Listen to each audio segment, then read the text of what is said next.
So we have a chat with Avi, and there's a few things that are going to be interesting in this, and one of the most important thing is when we talk about LinkedIn. If you're in any kind of company out there, if you do not have a brand, whether it's personal brand, I personally think they're better because people identify with people, not brands or logos. Even Nike, for example, they're just paying other people to wear their items, so then people see the item as more favorable. But once again, they're selling people. So Avi, over a period of 6 months, built a LinkedIn profile, the fastest way I've ever seen, and then with the highest engagement in that short time frame that I know of.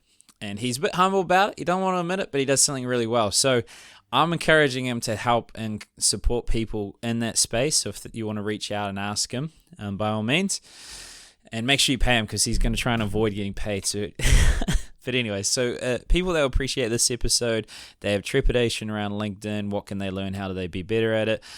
We also talk about in Fiji, where he was born, what it was like being a military coup, moving to New Zealand with not much money, with a family, while also having a daughter, 1-year-old daughter in another country, and the dynamic. And then also the challenges of being a corporation. And he was also a leader to a team of 20, so leadership ideas. And he helps with recovering of debt. So how to communicate in a way to make sure that clients are paying. So all around pretty valuable. I'm hoping he lets me post it, being the humble man that he is.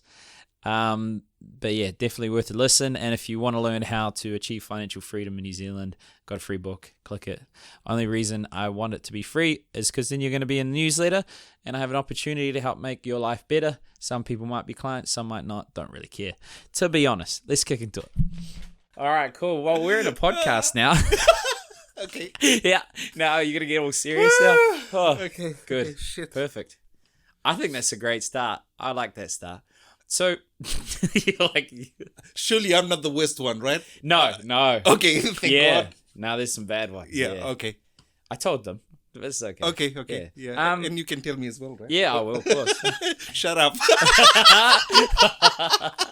So, for everyone that's seen Navi on LinkedIn, this is your first ever podcast. And I think we're off to a flyer so far. I think. So, you speak a few languages. Yes. I've never heard of one of the languages you speak. Well, I've heard of it, but I didn't know how it's different. How do you greet someone in your native tongue? In my native tongue. So I am originally from Fiji. Yeah. So we say Bula Vinaka. Bula Vinaka. Yes. So it means good health to you. And Balangi? It's a different language. It's a different language. Hello.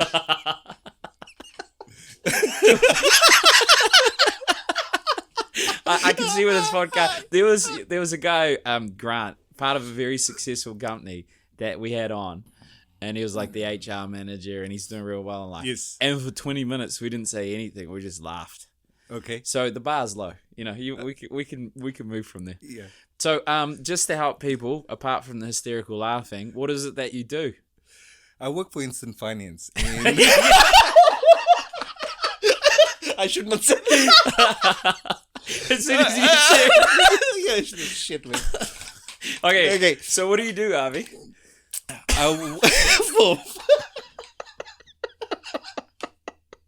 I think this is gold content. I work as a recovery agent.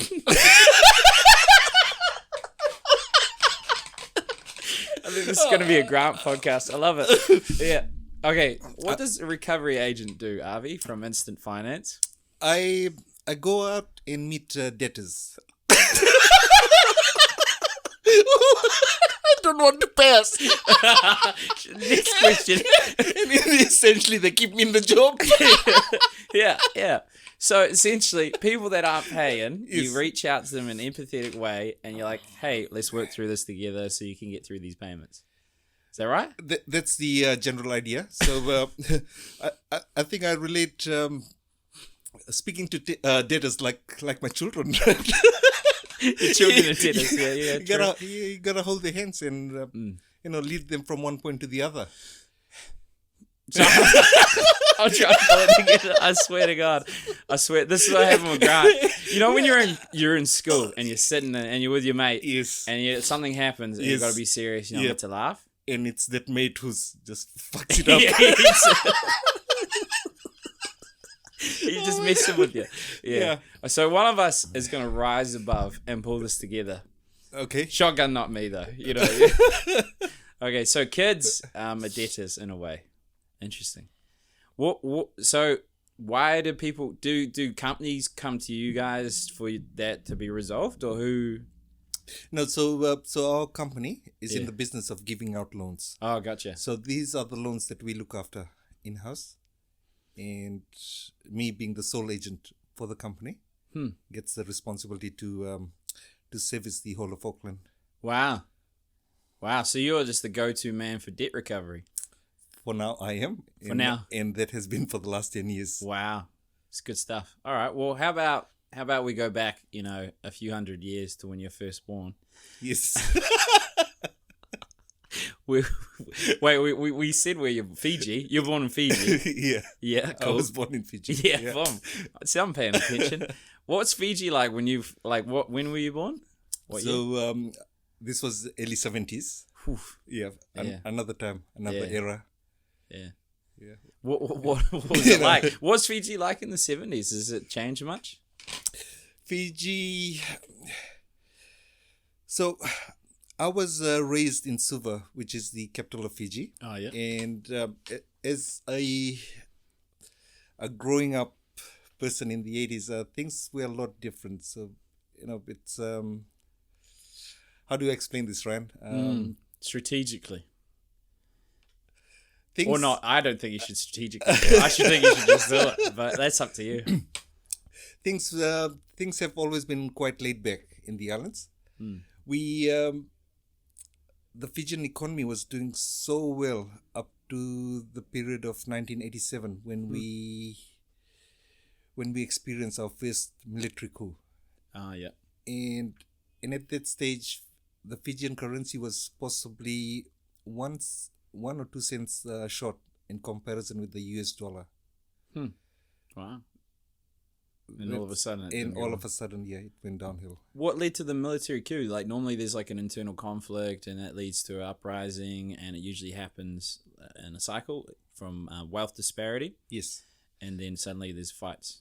So there was this perception that the Indians, the Indo-Fijians, were trying to get power, and this didn't go well with the natives, I suppose.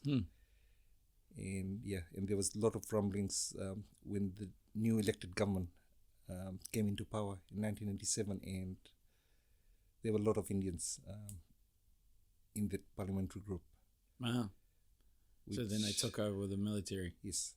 So that must have been quite a hard time because, you were in the demographic that they felt were taking over, and then suddenly you're the reason, you're the scapegoat for their suffering. You know what I mean? Yes. What happened there? What was it?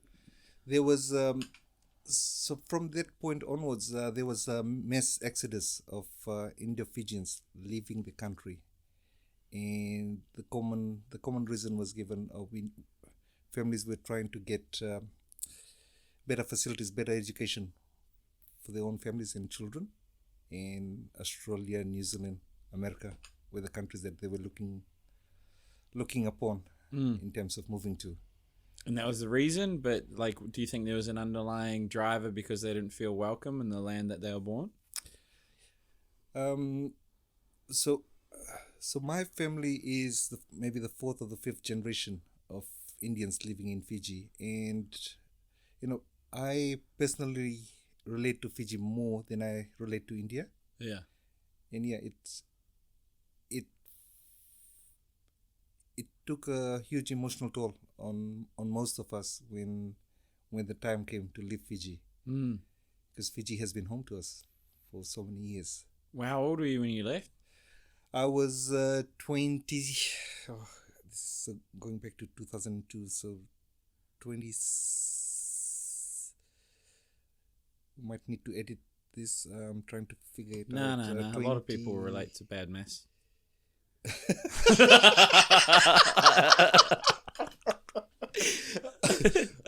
I'm thinking about the time I got married, 28.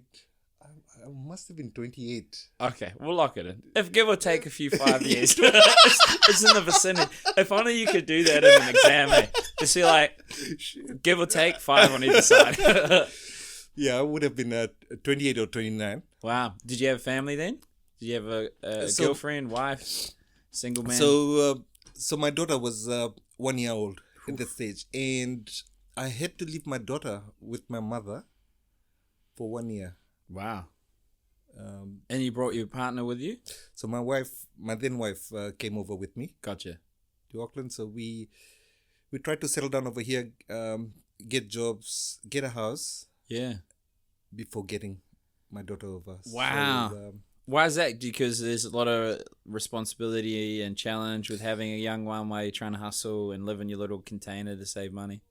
So this would have been my second trip overseas at that time. Yeah. And so yeah, I didn't have resources on my hands. How much money did you have when you came? Because this is inspiring.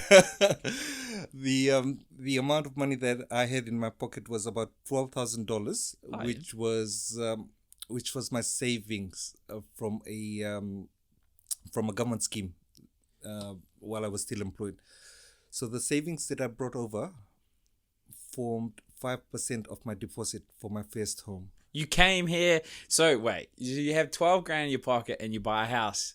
So I bought a house within 12 months of my arrival. So the first thing for me was to find a job over here. Yeah. What was the job?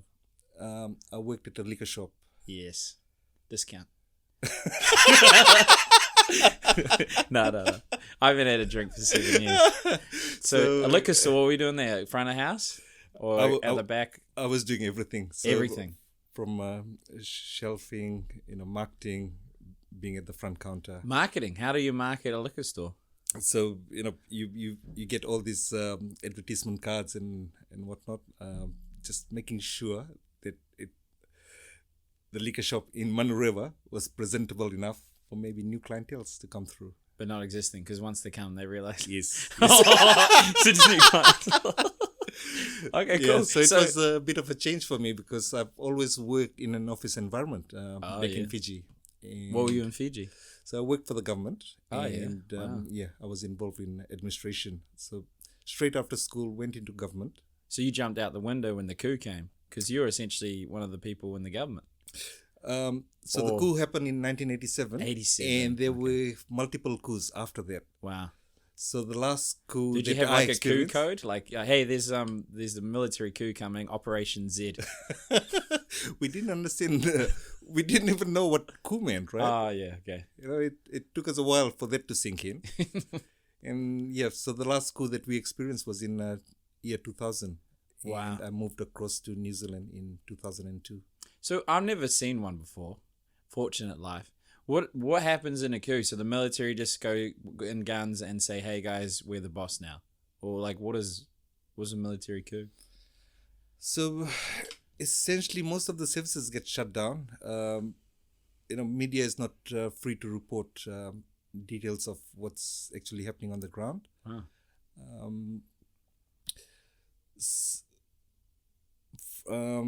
The last coup, so parliamentarians, elected body officials getting captured, or they were in house for a number of weeks before they were allowed to get out. And they were just being used to meet demands of. So signing papers and stuff while in prison. Yes. Huh. So it's just a few weeks. It wasn't like years, or like they pulling them around the. No, okay. It wasn't years. Still messed up though. But yeah, for a small country, messed up. Yeah. Big time. Pretty, like, to be honest. Yes. Controlling media in Fiji, bro. Like, you know what I mean? They're down the road. Is there a cluster of islands in Fiji, or is it? There's 300 islands in Fiji. Okay. So out of the 300, maybe 100 is inhabited. Okay. Oh, so it is important to control media then. I was like, this is how simple I am. I went to Greece. I don't know where it was. Okay. Even though I was in it. Right. Yeah. So Fiji has 100 islands. I was thinking one big island. Simple, man. Yeah. Yeah. And then I was like, well, control the media. They just knock on the door. Yeah. Control the media, but there's a famous saying in Fiji called coconut wireless. So coconut wireless is just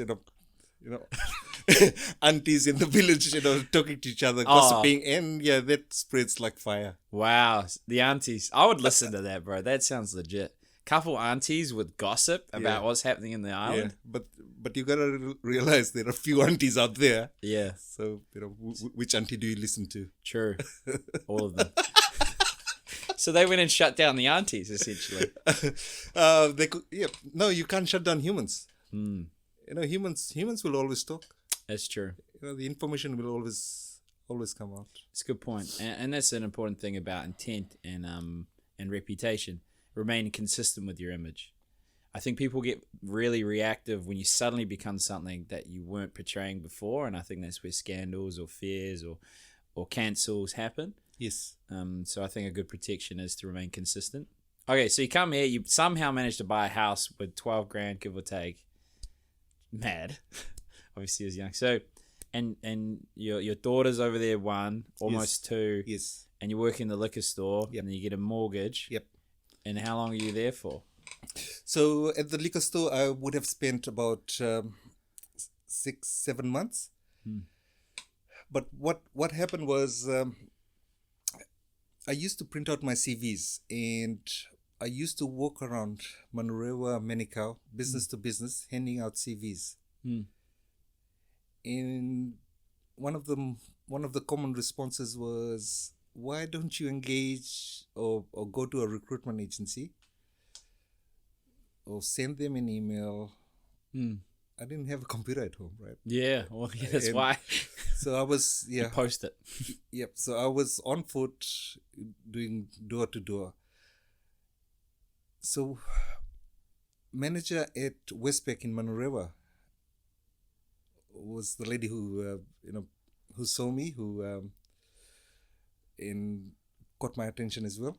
Yeah. And she engaged with me, and she saw me coming in with the CV and said, who are you? And I gave a little bit of a background about me. Yeah. She said, you just might be perfect as a teller for our branch. I would agree with that. I reckon you'd be good at teller. You forget how old you were, but other than that, like as long as... But I didn't realize that she was trying to reel me in. There were 7 or 8 other ladies at the branch, and they needed a circuit breaker as a male at the circuit branch. breaker. So... circuit breaker. So it didn't take... Never heard that in my life. I know the literal version.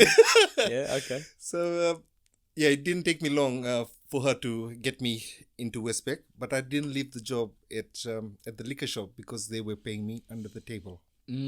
Cash. And when I got the job at the liquor shop, and this was 2 days after my arrival to New Zealand. That's quick. Because I was just out there, just trying to get anything.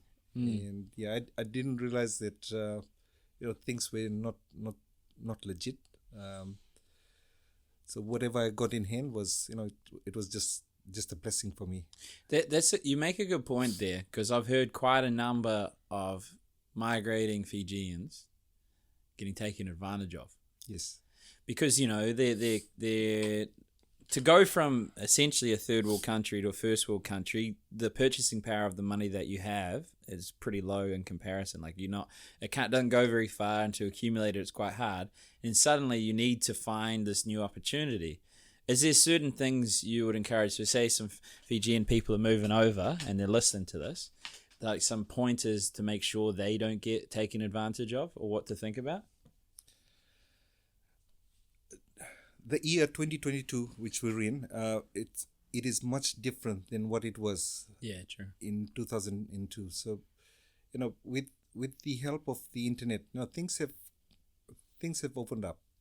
I travel regularly to Fiji as well, and I'm finding people have got resources at hand, and they are quite open about things. So, in terms of getting educated about how things operate outside of the islands, they've got a good understanding of that.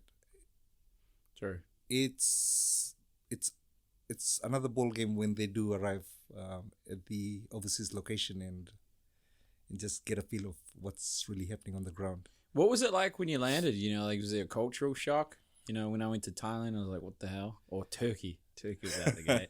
Israel's amazing. It was... like, why is not everyone wearing flip-flops like that? I don't know what they do in Fiji. I've never been. It did feel strange. And I think there was this... the language barrier as well, because our... my accent is a little bit different from the common Kiwi over here. Someone, if speaking with a Kiwi individual over here, they sometimes assume that our level of understanding, according to the language, is the same. They speak very fast, and sometimes we're looking at the lips of the person uttering the words, right? What is Ryan trying to say? Yeah, so a lot of people thought you were flirting, but you just didn't understand. Yes. Yeah. So, sometimes you need to slow down, Ryan. When you're speaking with an immigrant like me. Okay, I'll talk real slow just for you. I try to adapt. Yeah. There's a concept of mirror neurons. So every human has a cluster of neurons in their brain that help them register how others feel. Yep. So if I start munching on a lemon, you won't feel too good about it. So if I'm conscious, especially when I was quite introverted and found it hard to connect with people, I would mirror the pace that they speak. I'd copy their body language. Sounds a little freaky, but it works. And then you'll start noticing that they'll start copying you. Have you ever had a friend like where you start walking in the same time, breathing the same time? Well, maybe not breathing. You wouldn't notice that. But like you start talking similarly and replicating each other? Yes. So that's the same concept. Instead of waiting for that, you make it happen.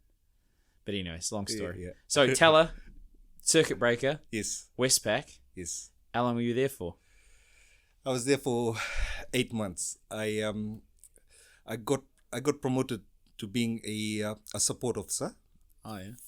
That's what they used to call back in the day. So from teller to support, and then you can get into investment or consultant work. So I quickly got promoted, and but I felt things were happening too fast for me. I was missing my daughter tremendously. Yeah. And what I had to do was, I told my boss at Westpac that I just wanted to leave the bank. Even though it felt like that I was making progress, there was some darkness within me, and the darkness was not being there with my daughter. I resigned. I went back to Fiji. Wow. You had some say. You left your house. You left your wife, or she's just sitting there eating biscuits by herself. Like, what happened, bro? She did support me to leave, so that I could clear my head. But she was also mindful that it was my daughter that I needed to spend some time with. I went to Fiji. I spent a few weeks with my daughter. I came back. That's enough daughter time. Back to another year. I made arrangements for her to come over. Ah, yeah, nice. So, in my head, I said, within the next couple of months, I will get my daughter over. Did she recognize you? That would have been hard. Oh, she did. Come on, man. Yeah, but like no internet. We used to speak regularly on the phone. Ah, yeah. So no video calling those days. Yeah. But just a good old phone. That would have been that. How tough would that be? Like, say you're traversing to another country to be for a better life for your family. Come back, daughter doesn't recognize you because she's one. Yes. So I'm glad that didn't happen. So you arranged the details, and now you got no job and you're back. I'm back, and so I started the process all over again, and there was an option to go back to Westpac. The doors were still open for me. Nice. but I didn't relate myself as working in the bank anymore. Well explained. Yep. I was lucky enough to get a job with GE Finance, Oh yeah. and yeah, it was a collections role, working in a call center. Oh, answering or calling? It was calling. Calling. You were doing outbound. Yes, So you're getting new clients to get a loan. we were trying to recover money. Oh, still then. So yep, so it was all about collecting. How does that go? So you're like, ring. Hello, this is blah blah blah from blah blah blah. Yep.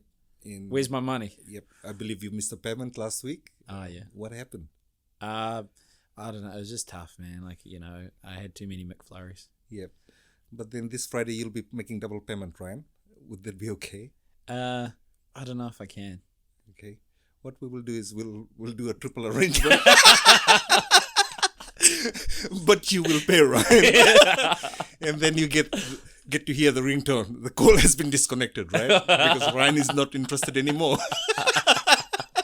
Yeah, I see. I know obviously this was a playful way of doing it. But I mean, imagine that's true. Like, I would actually be interested in, because that's a common thing. The biggest challenge most businesses face is cash flow.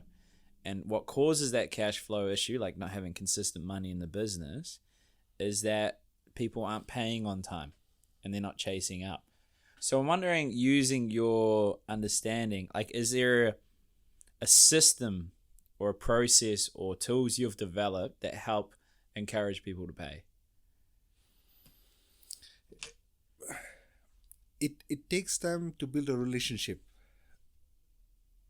whether it's your customers, whether it's your families, whether it's your friends. So what over the years I've found out that sometimes we just we're pushing things, trying to make things happen in the way that we feel is right, without understanding the other person in front of us who might be battling his own demons. So sometimes also we because we're looking at the volume of cases, we miss out on quality. And whether it's because we've got staffing issues, this lack of resources on our end, that we're just trying to speed through work, and that doesn't go well with me. So because I like to engage with people, and I like to learn a little bit more about the person in front of me before coming to the gist of the problem. Gotcha. So that this problem does not become recurring in future. That's an interesting point, because you're building rapport, but what you're doing is you're not getting the solution, you're helping them find the solution for their problem. You know what I mean? So by you focusing on the issue they have and resolving that, you're going to get something out of that, though that's not how you're going about it. Yes. It's a long-term game. Yeah. So, yeah, okay. So that's such a... Yeah, it's a tough job, really, just calling up. So is there, how do you, because in essence, you're a coach. If you think about it, you're calling people up, building rapport, and helping them navigate the challenges of their life. Yep. But I've never seen myself as a coach. Okay. Yeah. Or you call yourself? In the beginning, I would have said it's just the means of me getting income, looking after my own family. So, I needed to be sure to look after myself so that I can be at work 5 days in a week or 6 days, whatever it was, and doing everything that my employer wanted me to do. Yeah.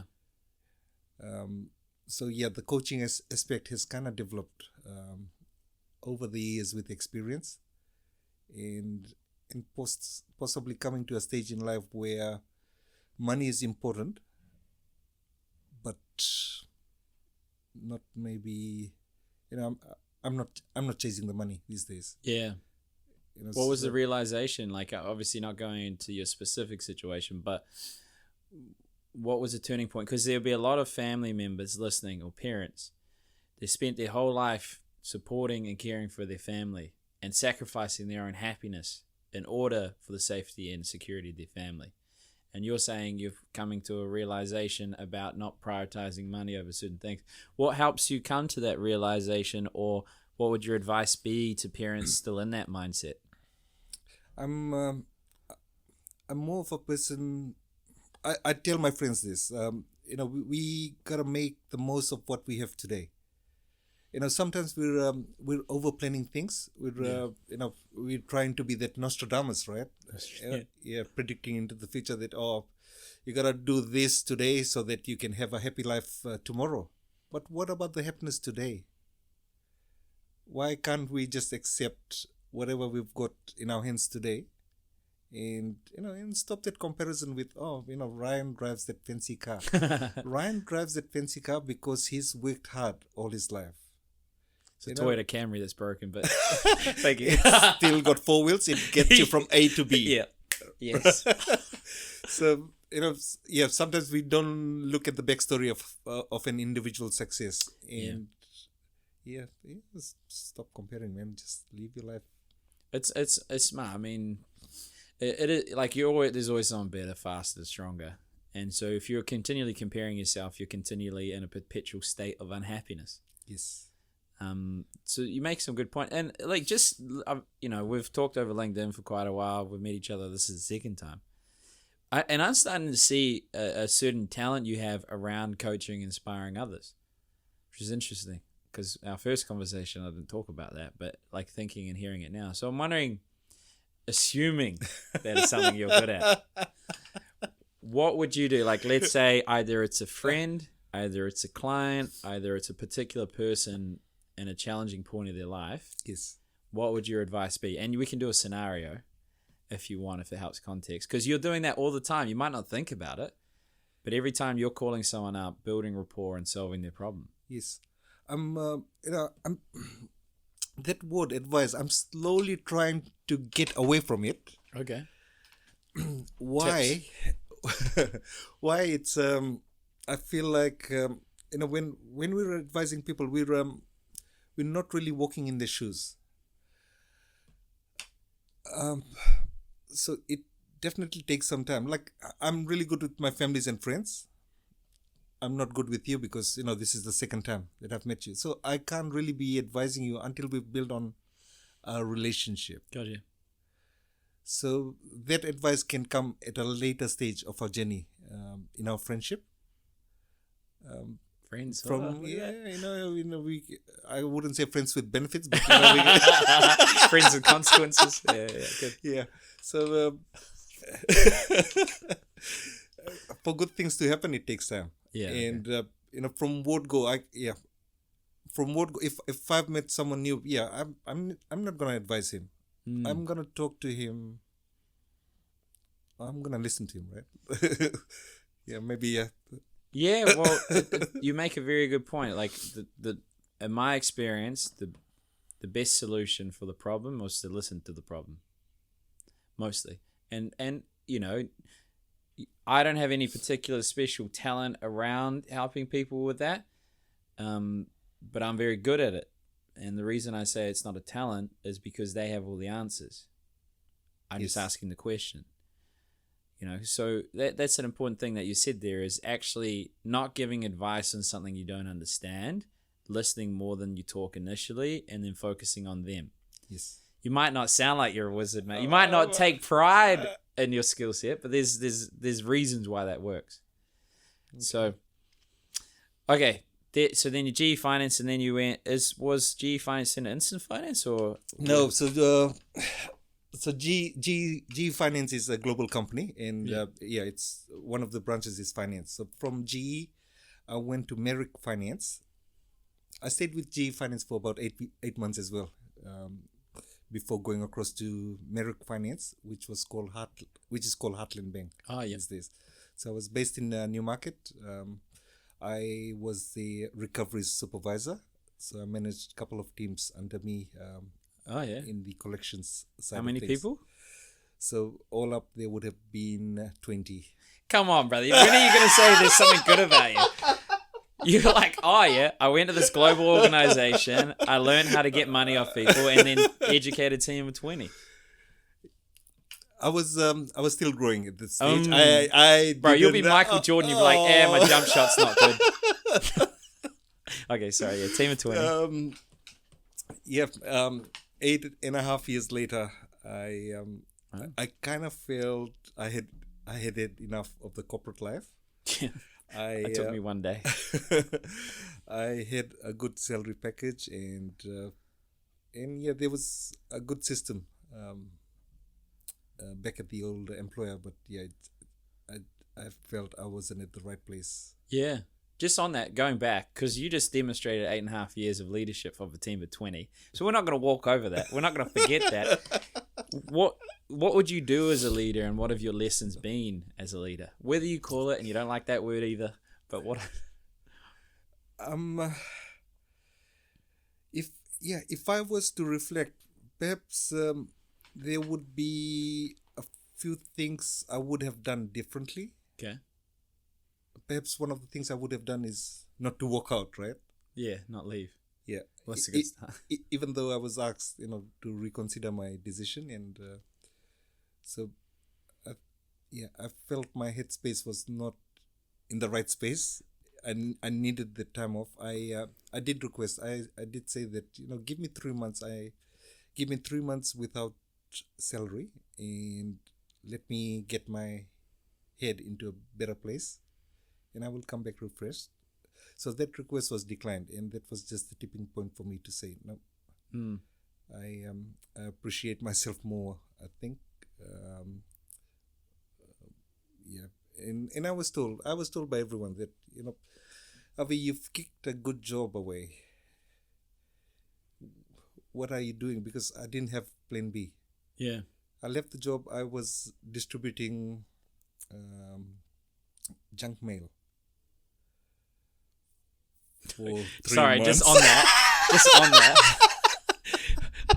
This was the most stupid prank I ever used to do as a kid. Yes.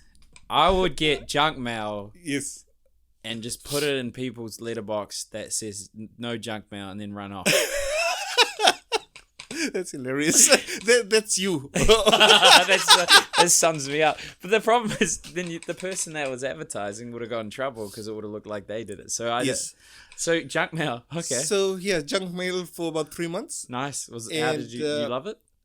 I loved it because it prompted me to get out of the house and walk. Oh yeah. So a few kilometers of walking each day, every day. Yeah. And I involved my wife. I involved my daughter as well. You were just And going for it walks. became a family thing, right? Let's go for our walk. Here's Yeah. our money. Let's go get it some fucking food.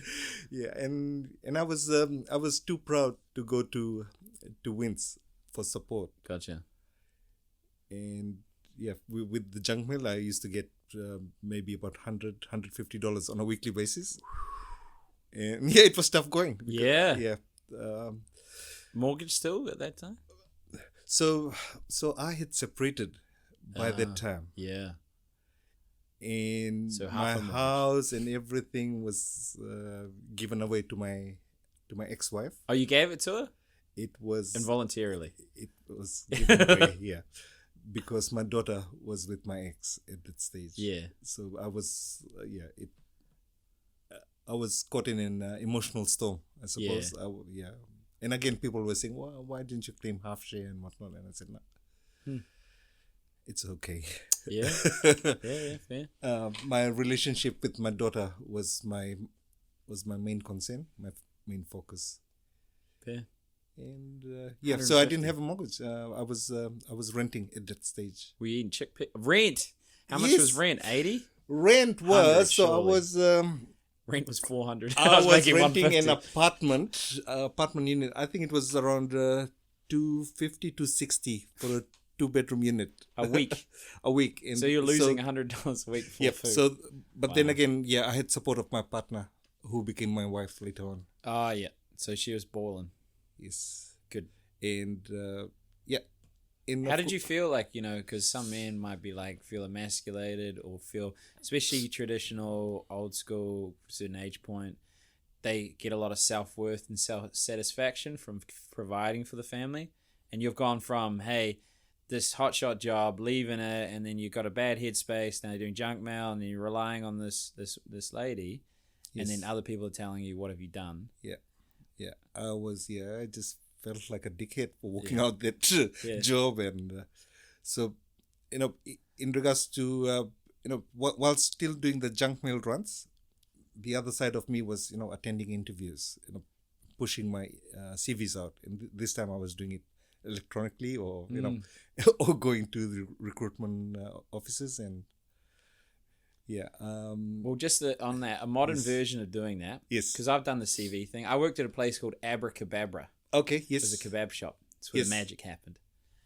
And I'd hand in the CV, and he's like, thank you so much. And I was like, this isn't going to go well. So I said to him, hey, look, I know you're going to put this at the bottom of the pile of those 20 other CVs, but you need someone that's reliable, it's going to turn up. Yes. I'm here, I'm ready. He's like, all right, you want to come in tomorrow? Like, fuck it. Yes. But the modern day version of that is LinkedIn.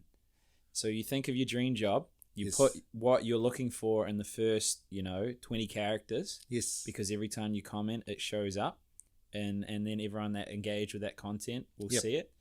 And you just massively engage with your dream companies, with all the decision makers, and then you meet for coffee. And then that's how you do your modern day version of what you do. But just on that, LinkedIn.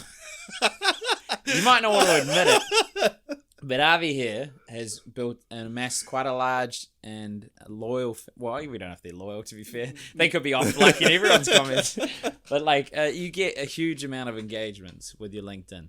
So I actually want to learn about that, because I have made a few changes based on... I read all your posts for 6 months. I was like, what is this guy doing? And then I just changed. And my engagement's improved. So 6 months ago, or 7, how many months ago did you start? So I started off in January of this year. January. Yep. And why did you want to start, or what was the catalyst for it? So Auckland, New Zealand was thrown into lockdown last August 2021. Don't look at me, bro. My life carried on. Okay, now my office is at home. Like, nothing's different. My wife said, Avi, you need to do something a little bit differently, and it's and that was in terms of job security. So I was seeing a lot of restructures happening at my current work, and my missus was just saying, what's plan B for you? She gave me the idea that, Avi, you need to have a LinkedIn account. I think she was also trying to force me into a platform whereby the energy that I throw in the house, and the disturbing energy that I throw on her, on my children, is directed towards something else. She put the kid on the treadmill. Yeah. Something like that.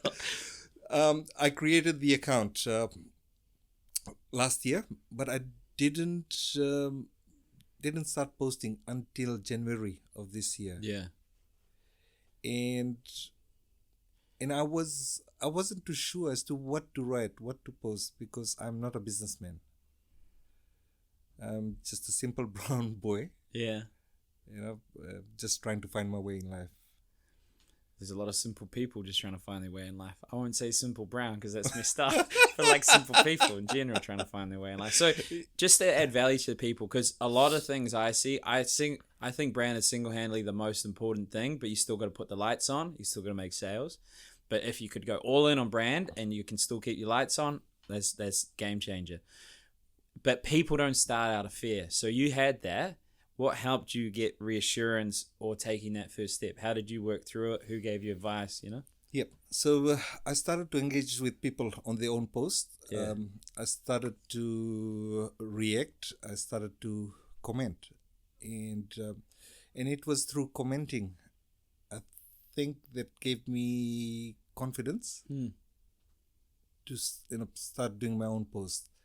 And one of the people who helped me out is Stanley Henry. Shout out, yeah. From The Attention Seeker. 7-figure business in 2 years, and when it was going to go bankrupt for a period, he did well, really well. He's open about it. He's like a brother to me. Oh, cool. And he was the first person that just naturally we connected. We had a coffee early January, and and all he did was just sit and listen to me. Followed your own advice. Yeah, no advice. Just sit, listen to me. And in a week or two later, he said, "Oh, Avi, we're doing this 30-day challenge." So Attention Seeker was doing a 30-day challenge where they put out a question, and you develop that into a post of your own. And it could be something like, what is your hobby? Or what do you do for work? And then, Just on the comments thing, because that's an important thing, that outreach. It's I think the best places to focus in terms of growing your business is to do the things that are unscalable, that large corporations don't want to do or can't do, and that's manpower. You can't scale that. You can use bots, but we know. Yes. Yeah. Maybe you can scale it later. So Yes. how did you decide on who to comment on it? Were you just going through your feed commenting? Were you targeted? How did you know what post to comment on? Like, how do you go about discovery? There was, I didn't have a plan in mind. So it was learning as I go. Like you said, we didn't know how to walk. So you start with crawling, right? Yeah. You get on your feet and... I started with swimming. Believe it or not. I swam before I could walk. Yeah, but anyways, wow. Random question. So no plan whatsoever. But it was within me. I was looking at people who I could relate to. People who would be projecting the same thoughts, the same sort of language, perhaps that I relate to. I like simple language. I hate all these fancy jargons. Yeah. So people with fancy jargons would be, I'd just dismiss them right away. Okay. Would you scroll the news feed? Would you search? How would you find them? I wasn't using the search engine. So I think initially it was people just coming through in my feed. Gotcha. And so, connecting with one. And then I would see there were other similar connections to this particular connection. And soon enough I would find out that these are the people of the same tribe maybe. That's smart. I just like to analyze everything because I'm a bit like that. So if I think about that, one, you're just being a genuine person, building genuine connections. The other part is you're connecting with people that create the same type of content as you in a different realm. Yes. So their audience will appeal to you. Yes. So anyways, So you scroll through that, you make engagements, and then you're doing the 30-day challenge. Yes. Did you start noticing things that would work and things that wouldn't, or what was your learning process? Yeah, well, the first couple of posts, like I thought whatever I write from my heart, but of course it was not relatable to people reading my posts, and so there was a lot of changing and chopping of my own script that used to happen. And I'm still learning. Yeah. It's so sometimes I feel I've written paragraph after paragraph. People don't like long stories. Yeah. Okay. Sometimes a one sentence could do. You could drive that message home. Yeah. Effectively. Sure. And so it's there's no magic mantra. If I can relate to Ryan, Ryan will definitely engage with me on my post, and vice versa. Yeah. And that's how you do it. There's no real shortcuts. And I'm not looking to amass a huge following. I believe in quality, and that quality, small can be beautiful, right? Things don't have to be to be big, to be grand. True. There's a lot of smart things in there. So one, you're reaching out to people with similar language that have an audience that'll appeal. Next, you're being aware of how people are consuming that content and that people aren't necessarily engaging with the long form. And then you're also trying to have a back end focus of value, and you're authentically expressing who you are consistently from when they first do the outreach, when you first comment, to when they engage with you. Yes. So there's brand consistency. Yes. I know, like, you probably don't think like this, but I'm just like learning. Okay, so what do you try with different type? Like, okay, let's go creative. So the photo. Okay. What do you think about when you create a photo? I've got 1,000 photos on my phone, right? Okay. So if I'm looking at a photo, it could be of my family, it could be of my friend, could be of a pet. There's a little bit of stories coming into my head. And so what I do is I'll try to project the thoughts into words. Mm. And it doesn't have to be too in-depth, but it has to be meaningful for whoever is reading the post or engaging with me. Gotcha. I'm not learned. I did not go to a university or LinkedIn University. So the life has been a good teacher for me. Yeah. I've got a lot of experiences in that regard, and I feel I can share these experiences on LinkedIn or whichever platform. It's smart, like, because if I think like because I want to learn how to systemize and scale this so I can reach more people and make more impact. Yes. So I need a process to be able to do that. So I think about you. So you're like, okay, you got this creative, which is the photo. Yes. The photo often needs to complement the words, Yes. and how you're doing that is using the creative, the photo, as inspiration for the words. Yes. And then trying to convey it in a way that leads to a meaningful impact. So what do you find using your life experiences? What sort of words or approach do you try to make it more relatable or meaningful, to use your words? Like, it's like you look at this text and you may be reading someone else's content. Yes. Like, this lacking this, it's lacking that, or it's Yes. doing this, it's doing that. What would you put in those lists? This is one thing that that's come into my mind, and it's about the following that we have, right? So if I'm following Ryan, I'll do that out of something that I like about you, I love about you, right? But I will not imitate Ryan. The moment I start imitating Ryan is when I will lose my authentic self.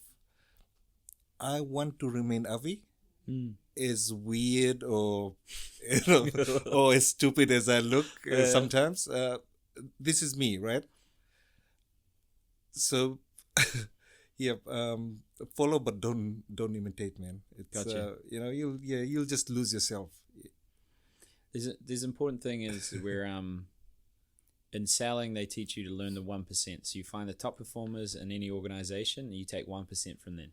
Yes. And creativity is, in my opinion, not something that's created from nothing. It's created from 1,000 other ideas that you made your own. So it's kind of like a recipe. You got the same ingredients, but your recipe creates a different outcome. Yeah. So, okay, so you got that. And then do you think of colors with the creative, or you've always just found a random picture and you're like, I'll post that and write some stuff about it? It's funny, Ryan. When so let's talk about selfies, right? On LinkedIn it's a big no. That's what they used to say. Yeah, interesting. Whenever somebody put a selfie out, you sometimes you'd get this barrage of comments saying this is not what Facebook, right? Yeah. And to me that's just noises. Look at LinkedIn now. Look at my post, right? There's more selfies than anything. Yeah. And I think it's just my own way of showing the middle finger to all these so-called rule makers who want things to be serious, who want they need. We are humans, man. We've got emotions. We need some love and humor in our lives. Yeah. So the more they say no, the more I will say yes. Keep going. The photos I'll use whatever I have on my camera roll, and I won't mess around with that. It's gotta be as natural as it can be. Yeah, the rule maker up here. I'm just like taking rules from it. So there's a few things that work with that. So one, that because you're taking selfies and you're included in nearly every photo, when they're scrolling through their newsfeed, instant brand recognition. Yes. I know this person, I know how they make me feel, and they've delivered on that outcome again. Yes. They follow you they're watching you, and then they follow you after a while. So that's smart. The other thing around authenticity is that you have more people that hate you, but more people that love you.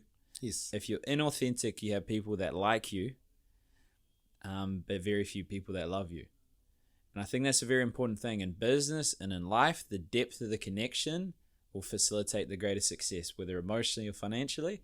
So if you can be more authentic, if you can recognize what the market's doing, do contrary to that, going into the space of the unknown, podcasts, YouTube shorts, TikTok, and then it rewards you at the consequence of hate.